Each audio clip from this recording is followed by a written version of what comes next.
Now, in Asia, I would say a common problem is that there are many, many experts in the field, and yet it's loosely regulated industry in that sense. How can parents be sure that they could actually find someone reliable who could provide them with an accurate diagnosis? Great question, and I've got to tell you that. Welcome to the Optism channel, where we journey with Carmen to raise autism awareness and move steps closer to inclusivity. Join us as we meet community members, share stories, and explore initiatives that make a real difference. Thank you so much for joining us today, Dr. Leaf. Now, granted that misdiagnosis is a huge and very complicated topic, I was hoping that perhaps you could help us break it down into manageable bite sizes for parents to understand the topic today. So my first question would be, what are the most common misdiagnoses you've encountered in your 50 years in the field? Throughout my years, the misdiagnosis has changed. Every few years there's a new one that's prominent. Today, ADHD is probably misdiagnosed with autism a great deal. So currently that would be the number one. If you look back years, when I started, it was mostly intellectual impairment was the misdiagnosis. Every few years, a new one comes in. There are literally probably 20 misdiagnoses on an ongoing basis I see.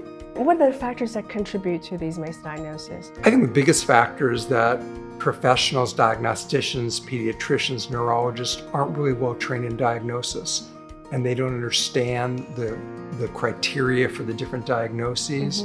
There's overlap between diagnoses, and they're not very well trained at what we call differential diagnosis. So let's take ADHD as the most current example. There's tremendous similarities between ADHD and autism. Similarities are things like inattention, impulsivity, distractibility, fidgeting, not being a good learner. Both autism and ADHD have those. And so when a pediatrician sees a child with autism and they notice those other behaviors, they often will say either it's autism and ADHD or sometimes it's ADHD. They don't recognize that there are similarities between the two, and they're not looking at the differences. There's a big difference between autism and ADHD, and the difference is ADHD does not have a language impairment, autism does. You mean when you notice language delays, ADHD individuals do not have that? Right, they don't have the language delays, or they're not significant language delays. Same thing socially.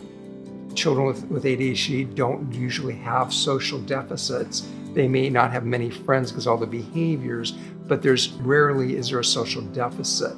In autism, there is. And so there's two profound differences between the two, although there's similarities. If we look at the research and we look at the data, if you look at ADHD as a population, there's about 9% of children that have ADHD. But in autism, these days, there's up to 70% that are being diagnosed with ADHD and autism, which shows there's an overdiagnosis. We know diagnostically, if there are 9% with ADHD, there's going to be a 9% in autism that have ADHD. It's the same thing if you look at depression. If the general population, about 2% have depression, then in autism, 2% would have depression.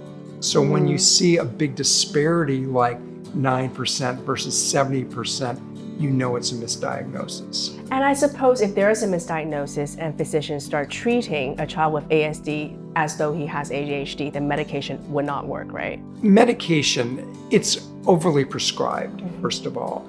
It's not that medication, and it's got to be the right medication, but the right medication will work on things like attention, distractibility, whether you have autism or ADHD, but it's not enough, and it just masks the problem. So for me, I prefer our children, even children with ADHD, not be on medication. It's sort of a last resort for me in ADHD. There's other things you need to do. You need to work with children with ADHD on their attention, on their distractibility. It's using good treatment, which is really applied behavior analysis for ADHD, the same as autism. But the medication will take the edge off, but it won't really solve the issue. So even for ADHD, as I said, I prefer not having children on medication. For autism, the same thing. It may take the edge off on some of those issues, but it really doesn't address the fundamental problem. So the misdiagnosis, ADHD, or the other ones we can talk about, wrong treatment usually occurs. And that is not good for children to receive the wrong treatment. I guess my question is from a personal standpoint, and actually a lot of parents experience this too, especially when we grow up in bilingual families in Hong Kong. One of the first signs for ASD is speech delay, right? How can we tell the difference if a child has speech delay due to the fact that they're from a bilingual family or the child might have ASD? I think the speech is different. I certainly understand if you're bilingual, speech will be somewhat delayed. And that makes total sense. You're learning two languages, there's going to be a delay in that. But it's the kind of speech that our children are using. For example, most children use speech for making requests. And so even if you're delayed, they're still going to be making requests. A lot of our children with autism they're really not talking at all. And they're usually not making requests. But that's one aspect of a speech in autism is not making requests. The second is social language, is the most important part of the diagnostic criteria. Children will often use language just for social connection. They'll bring a toy and label, and it's because they want their parent reaction. They'll see something, and they'll see an airplane in the sky, and they'll point, not really just for labeling the airplane, but they want to share that experience with their mommy or daddy. People that have speech delays that are bilingual are still doing those sorts of social commenting. They're still making requests. It may not be as fluent because of bilingual. It may be a little bit more delayed, but they're still doing that. Most children with autism are not doing that. They're not using the language in a social communication way. And so there's a differential in how they're using language. Next question would be, a lot of other children would have developmental delays that are not ADHD. In that sense, there could be misdiagnosis there too. What are the common cases that you see? In developmental delay, it's delay across the board. It's a delay of milestones. So children are not sitting up at the right developmental age, they're not walking, there's all sorts of delays, physical delays. Children with autism don't have those delays typically. So that would be, again, one of the things you look at. Is there delays in other areas? If there's delays in developmental milestones, it leads you to not autism, it leads you away from that. Now, in Asia, I would say a common problem is that there are many, many experts in the field, and yet it's loosely regulated industry in that sense. How can parents be sure that they could actually find someone reliable who could provide them with an accurate diagnosis? Great question, and I've got to tell you that's true everywhere in the world. Experts aren't really well trained in diagnosis and not trained well in autism particularly. There's a lot of myths about autism, a lot of misunderstanding about autism, and thus those folks often have those misunderstandings. And so for me, what I would look for is a diagnostician whose expertise is in autism. They really specialize within autism, so they understand the nuances. Autism is a spectrum disorder. Diagnosticians need to understand the nuances and the spectrum to it. So I'd be looking for someone that has a history within that. Ideally, someone that's published within autism. That would give me far more confidence. And the specialist would be a developmental child psychologist. It's someone, from my perspective, that's been trained in autism and has been tested in autism. Ideally tested in all sorts of diagnoses.